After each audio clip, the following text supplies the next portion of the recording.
Je suis Albéric Kakou, président de l'autorité de régulation du transport intérieur qui comprend en fait le transport routier, ferroviaire et lagunaire et on fait un peu aussi de cabotage. Alors c'est une autorité qui est très jeune, on a fêté nos 5 ans l'année dernière et c'est une autorité qui a en fait 2 organes. Un conseil de régulation composé donc de 8 membres, dont moi-même qui suis le président, avec des ministères, donc c'est transversal, de la présidence, primature, transport, budget, défense, ministère de l'Intérieur et ministère de la Construction. Et bien sûr, le deuxième organe, c'est la direction générale, qui est en fait un peu l'exécutif. C'est eux qui font tout le travail, nous on fait la régulation et ainsi de suite. Alors, les pouvoirs que l'ARTI en abrégé, on a un pouvoir donc consultatif, on a un pouvoir d'injonction et on a aussi un pouvoir de sanction. Et on est donc financé à travers des dotations du gouvernement. On peut aussi avoir des dons et des legs en termes de conventions d'organismes privés ou internationaux. Et bien sûr, on a la parafiscalité qui est ce qui va nous aider, bien sûr, à obtenir notre autonomie, notre indépendance totale. Parce que ces dotations du gouvernement devraient aller en diminuant et la parafiscalité devrait nous permettre effectivement d'accroître cette indépendance.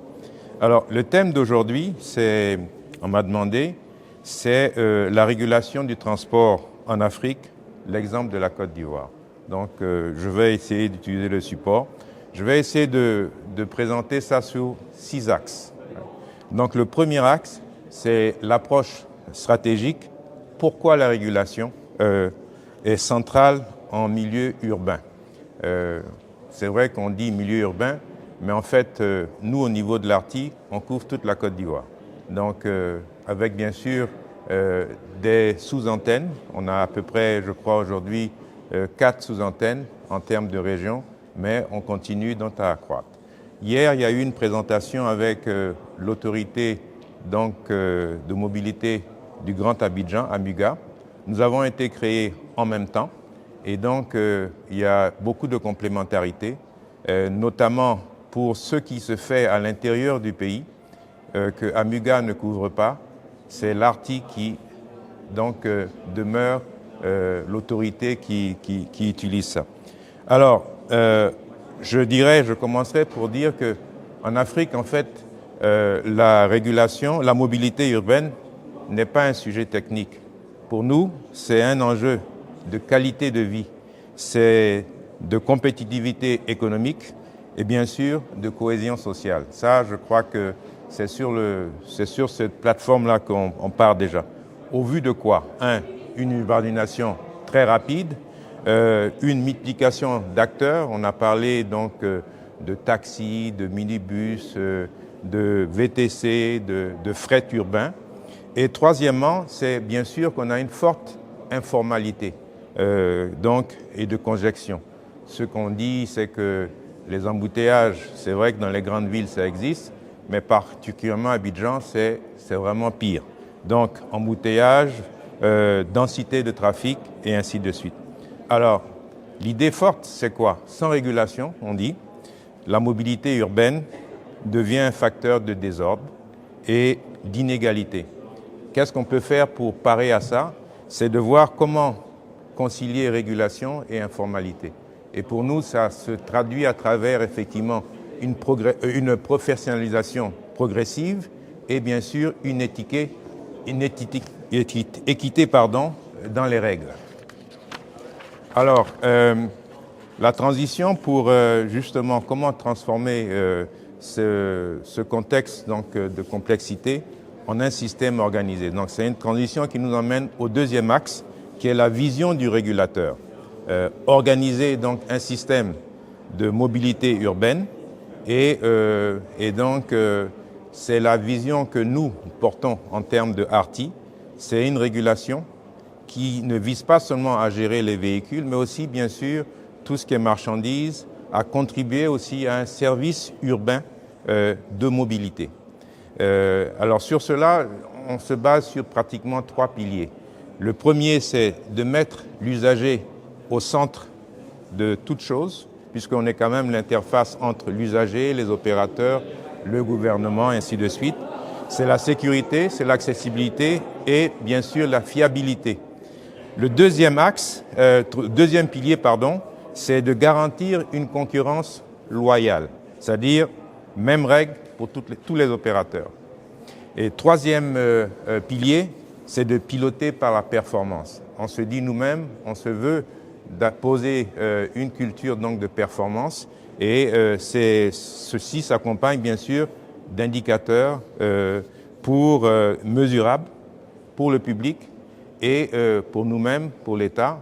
Et on a bien sûr des procédures telles que les saisines, les autosaisines et ainsi de suite pour faire en sorte que l'usager puisse au moins avoir un référent pour se plaindre de la vidéo-verbalisation qui est excessive, pour la tarification qui est injuste et ainsi de suite. Donc, c'est un peu ces 3 piliers qui constituent notre vision et ainsi de suite. Alors, le positionnement de l'ARTI, on se veut d'être une régulation neutre technologiquement, on se veut d'être exigeant par les résultats et cette vision s'applique à la fois donc au transport des personnes et au transport des marchandises en ville. Donc ça nous amène au 3e axe, qui est la régulation du transport urbain de personnes. Donc c'est de structurer l'offre et protéger l'usager encore. Alors les enjeux qui partent, c'est bien sûr la fragmentation de l'offre, c'est l'hétérogénéité de la qualité de service et c'est la sécurité routière. Donc c'est les 3 sous-piliers que nous utilisons par rapport à ce cadre-là. Donc les actions et les réalisations de l'ARTI dans ce domaine, c'est d'abord l'encadrement donc du marché et l'accès au marché, Donc c'est les titres professionnels, que ce soit vignettes et autres. C'est les conditions techniques et assurantionnelles. C'est aussi le contrôle et la conformité. Par ça, on dit véhicule, donc tout ce qui est visite technique, que ça soit respecté, que ça ait lieu tous les ans et ainsi de suite. C'est aussi par rapport aux conducteurs, tout ce qui est s'assurer que les permis de conduire sont à jour et ainsi de suite. Et le 3e point, c'est la normalisation progressive donc des pratiques. Parce que c'est effectivement, comme je vous ai dit, on est une autorité jeune et il faut que les choses se fassent de manière assez progressive. Donc c'est les conditions d'exploitation et c'est la responsabilité que nous faisons par rapport aux opérateurs. Alors ça passe bien sûr par la formation, d'énormes sessions de formation et de sensibilisation pour tous les acteurs, non seulement à Abidjan, mais aussi à travers le pays. Donc, la logique de régulation que nous mettons en place au niveau de l'ARTI, c'est que l'objectif, ce n'est pas d'exclure, mais c'est de professionnaliser au fur et à mesure. Donc, ce qu'on fait, je vous disais qu'on avait un pouvoir de sanction, mais on ne passe pas tout de suite à la sanction. On passe plutôt, bien sûr, à la sensibilisation et ainsi de suite. Donc, il y a beaucoup de séances que la direction générale fait avec d'autres acteurs, effectivement, que ce soit les forces publiques, que ce soit avec la MUGA, que ce soit avec la sécurité routière, l'OSER et ainsi de suite. Donc, c'est un peu ça. Et nos indicateurs de suivi par rapport justement à ces actions que l'ARTI mène, c'est le taux de conformité donc des véhicules, c'est l'accidentologie urbaine, c'est le taux de satisfaction donc des usagers et c'est la couverture territoriale au niveau de l'offre. Donc voilà un peu ce qu'on fait. Bien sûr, le taux de satisfaction des usagers, c'est obtenu à travers les enquêtes donc, que nous menons à travers le pays et ainsi de suite. Alors ça nous amène sur une autre transition qui est la mobilité urbaine. Tout à l'heure, je disais, ne concerne pas rien que les personnes, mais aussi les biens et la marchandise, donc la circulation. Alors donc c'est le quatrième axe qui est la régulation du transport urbain des marchandises. Comment organiser effectivement la logistique urbaine? Le constat, c'est bien sûr le désordre du dernier kilomètre, c'est la congestion liée aux livraisons, c'est la faible traçabilité donc des flux de marchandises et ainsi de suite. Donc ça, c'est le constat sur lequel on part. Et le rôle du régulateur, là, c'est bien sûr de structurer le fret urbain. Donc l'exemple de bourse de fret en Côte d'Ivoire qui existe et qu'on essaie effectivement d'améliorer par rapport à avoir des mécanismes plus performants, par rapport à mettre sur une plateforme qui soit et pour les affréteurs et pour les transporteurs et ainsi de suite. Et c'est aussi lutter contre l'informalité et c'est de contribuer à veiller à l'amélioration de la fluidité urbaine, de manière à ce qu'on puisse suivre, disons, le trafic. C'est aussi une manière aussi d'améliorer la circulation au niveau des transporteurs, c'est-à-dire qu'à certaines périodes de la journée, ils ne peuvent pas utiliser certains axes, de manière à ce qu'il y ait une plus grande fluidité. Les sorties du port, par exemple, c'est interdit de rouler pendant la journée, de manière à ce que les usagers puissent au moins bénéficier de leurs allers-retours. Et certains créneaux horaires sont ouverts maintenant pour les grands camions, surtout ceux qui vont approvisionner le nord du pays et les autres pays qui sont, disons, frontières avec la Côte d'Ivoire. Alors, sur cela, on a bien sûr, en termes d'action et chantier de l'ARTI, le renforcement des transporteurs et des véhicules, de manière à ce qu'il y ait cette traçabilité.